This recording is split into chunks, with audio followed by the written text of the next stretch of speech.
Students, पिछली कक्षाओं में हम लोगों ने देखा था कि 5B पर जो आधारित क्वेश्चन था उसमें हम लोगों ने क्या किया था, एक बहुपदी व्यंजक को दो पदी व्यंजक से हम लोगों ने भाग दिया था। कक्षा 7 में हम लोगों ने कुछ सर्वसमीका को देखा था। उसमें से दो सर्वसमीका यहाँ लिखा है, a धन b का होल स्क्वायर बराबर a square plus b square plus 2ab, और दूसरी सर्वसमीका लिखी गई है a माइनस बी का whole square is equal to a square plus b square minus 2ab। इन दो सर्वसमीका के आधार पर हम लोगों ने कक्षा 7 में बहुत सारे क्वेश्चन सॉल्व किए थे और दिए गए बीजी व्यंजक का गुणनखंड भी प्राप्त किया था।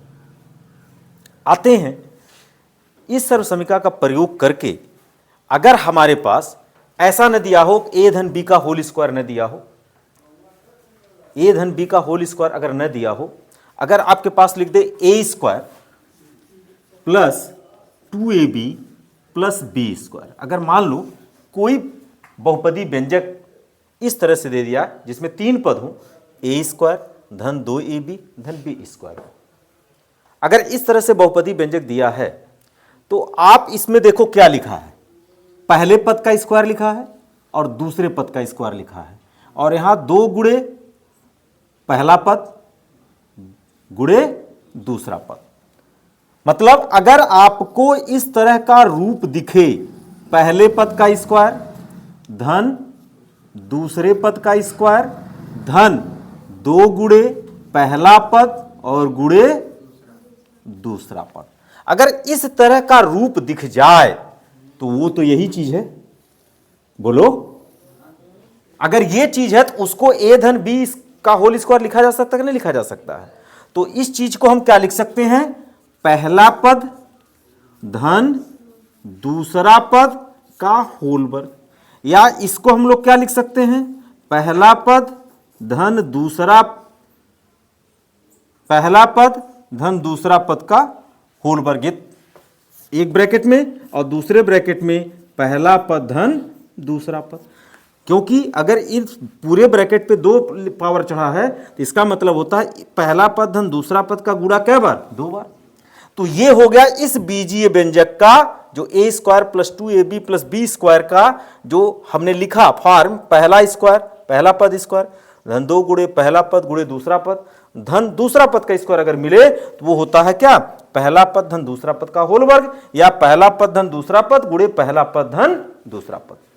इस तरह से हम लोग किसी दिए गए बीजी व्यंजक का क्या करते हैं, गुणनखंड करते हैं। अब इस पर अगर एक क्वेश्चन बनाने की कोशिश किया जाए तो एक क्वेश्चन देखो लिखा है, मान लो कह दे X square plus 8x plus 16, ये एक बीजी व्यंजक दिया है और इसका हमें मान लो गुणनखंड करना है। इसका क्या करना है, गुणनखंड करना है। तो बेटा देखो, आपको कोशिश ये करना चाहिए, चूंकि 3 पद दिया है, आपके दिमाग में तुरंत देखो, दिमाग में आना चाहिए 3 ही पद दिया है, और इस तरह के फार्मूला में दाहिने पक्ष में केवल 3 पद है कि नहीं है, और ये भी देख रहे हो पहले पद का स्क्वायर दिया है, तो दिमाग में तुरंत बैठा लीजिए, स्क्वायर दिया है तो a धन b का होल स्क्वायर बराबर a स्क्वायर धन 2ab धन b स्क्वायर का फार्मूला जरा सेट करने की कोशिश करें। तो यहां पहला पद का तो वर्ग दिया है, दूसरे पद का कहीं वर्ग दिया है, क्या ये दूसरे पद का वर्ग हो जाएगा?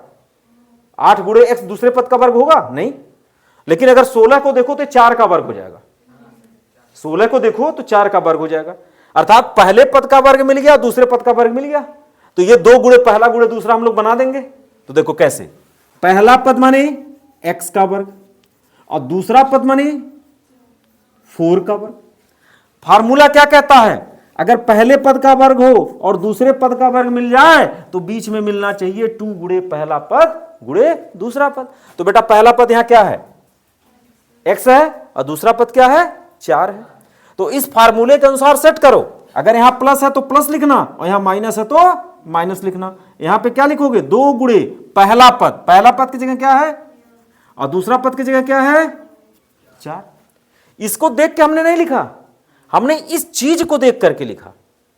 पहला पद का स्क्वायर धन दूसरा पद का स्क्वायर आपको मिला, हमको पता चल गया पहला पद क्या है दूसरा पद क्या है, पहला पद x है दूसरा पद 4 है, तो फार्मूले के अनुसार होना चाहिए 2 गुणे पहला पद गुणे दूसरा पद। हमने लिख दिया 2 गुणे पहला पद गुणे दूसरा पद, इनका गुणा करो तो 4 दूना x, ऊपर लिखा कि नहीं लिखा है, अर्थात यही पद यहां इस तरह से दिखने लगा। अंतर नहीं ना आया? लेकिन यह लिखा कैसे? मैंने इस फार्मूले के तहत लिखा। अब अगर इस तरह से बन गया तो हम लोग इसको क्या लिखेंगे? x धन 4 का होल वर्ग लिखेंगे। और x धन 4 का होल वर्ग मतलब क्या हुआ? x धन 4 गुणे x धन 4। तो इस बीजीय व्यंजक का यह हो गया गुणनखंड। आइए देखते हैं एक दूसरा question. p square plus 3p plus 9/4। कुछ इस तरह से अगर क्वेश्चन दिया हो तो देखो, हमने आपसे कहा क्या कहता था?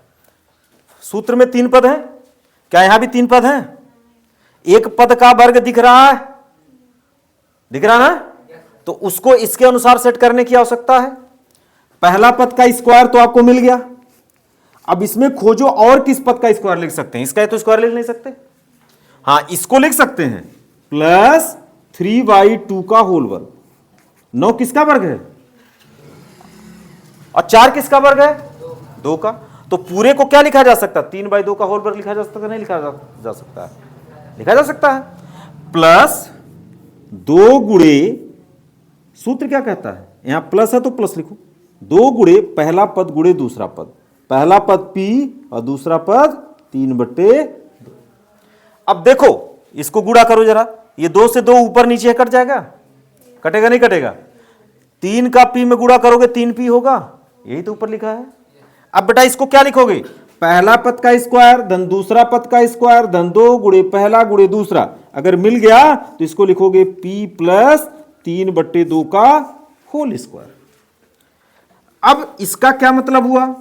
p plus 3/2 into p plus 3/2। ये इसका क्या हो गया? गुणनखंड हो गया। इसी आधार पर एक क्वेश्चन हम लोग और सॉल्व करते हैं। 9x square minus 30xy plus 25y square. अब ध्यान से देखिएगा, यहां पे कुल कितने पद हैं? पहले पद में x का तो वर्ग है, मगर 9 का वर्ग नहीं लिखा है। लेकिन हम लोग जानते हैं 9 3 का वर्ग होता है। तो पहले पद का वर्ग तो मिल जाएगा। क्या इस पद का वर्ग मिलेगा? 30 किसी का वर्ग नहीं है। यहां आते हैं तीसरे पद में, 25 5 का वर्ग है और y का वर्ग लिखा है, अर्थात दूसरे पद का भी वर्ग मिल गया। अब हमें सेट क्या करना है? बीच में अगर 2 गुणे पहला गुणे दूसरा मिल जाए तो इसका गुणनखंड हम कर सकते हैं। प्रॉब्लम यह है कि इसके पहले वाले जितने क्वेश्चन थे यहां पर प्लस था तो हमारे ऊपर वाला सर्व समीकरण लगा। लेकिन अगर यहां एक माइनस आ जाए तो, जैसे यहां माइनस आ गया, अगर एक साइन माइनस आ जाए तो हम नीचे वाले सर्व समीकरण का भी प्रयोग करके क्वेश्चन को सॉल्व कर सकते हैं। तो चलो, 9x वर्ग को क्या लिख सकते हो? 9x वर्ग को क्या लिख सकते हो? 3x का होल स्क्वायर लिख सकते हो।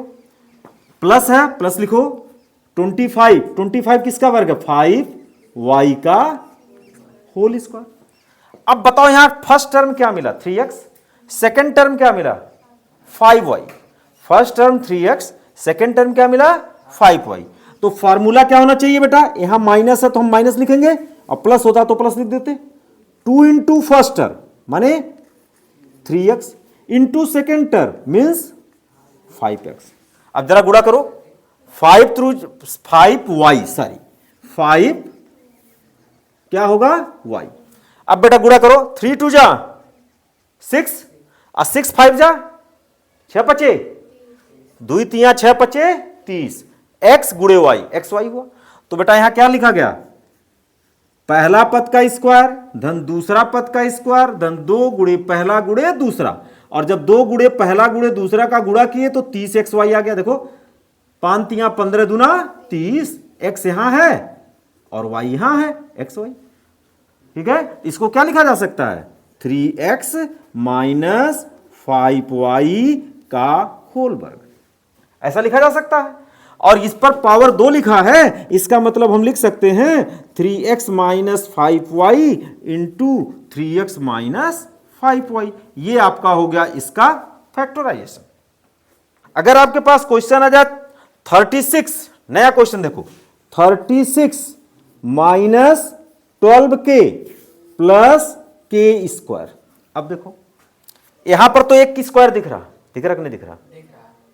3 टर्म है, तो वो आइडेंटिटी चेक किया जा सकता है। बेटा यहां 6 का वर्ग क्या होता है? 6 का वर्ग क्या होगा? 36 होगा। और यहां k है तो k का वर्ग तो हो ही गया। यहां माइनस है, माइनस लिख लेंगे। फार्मूला क्या कहता है, सूत्र क्या कहता है? 2 गुणे पहला गुणे दूसरा। पहला पद 6 है और दूसरा पद k है। 2 गुणे पहला और गुणे दूसरा। कितना मिल गया? 6 दूना 12 के ऊपर लिखा कि नहीं लिखा है? यही चीज ये पद है। तो इसको हम क्या लिख सकते हैं? पहला पद स्क्वायर धन दूसरा पद स्क्वायर ऋण 2 गुणे पहला गुणे दूसरा, ये होगा 6 माइनस के का होल स्क्वायर। या ये किसके बराबर हो जाएगा? 6 माइनस के इंटू 6 माइनस के। तो इस तरह इन दोनों सर्वसमीका पर आधारित हमारे बुक में इस पर आधारित एक्सरसाइज 5C है और इस पर आधारित एक्सरसाइज 5D है, जो हम लोग आगे पढ़ेंगे।